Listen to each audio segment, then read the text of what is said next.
ખેડા, આણંદ અને મહીસાગર જિલ્લાના પશુપાલકોની આતુરતાનો આજે અંત આવશે. ખેડા જિલ્લા ઉત્પાદક સહકારી સંઘના નિયામક મંડળની આજે સર્વાનુમતે વરણી કરવામાં આવશે. 2 મહિના પહેલા ખેડા જિલ્લા દૂધ ઉત્પાદક સહકારી સંઘના નિયામક મંડળની ચૂંટણી યોજાઈ હતી.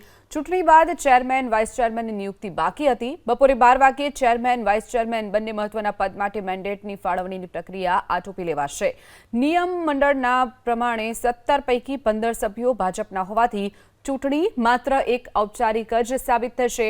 હાલ ચેરમેન પદની રેસમાં ખંભાતના ડિરેક્ટર રાજેન્દ્રસિંહ, પાલાસેનોના ડિરેક્ટર રાજેશ પાઠક ઉર્ફે પપ્પુબાઈ અને પેટલાદના મહિલા ડિરેક્ટર બીનાબેન પટેલનું નામ ચેરમેનની રેસમાં મોખરે ચાલી રહ્યું છે. અમૂલના નિયામક મંડળની ચૂંટણીમાં પ્રથમ વખત જ મહિલાને ભાજપે મેદાને ઉતર્યા છે, ત્યારે મહિલા ચેરમેન બનાવે તેવી શક્યતાઓ પ્રબળ છે.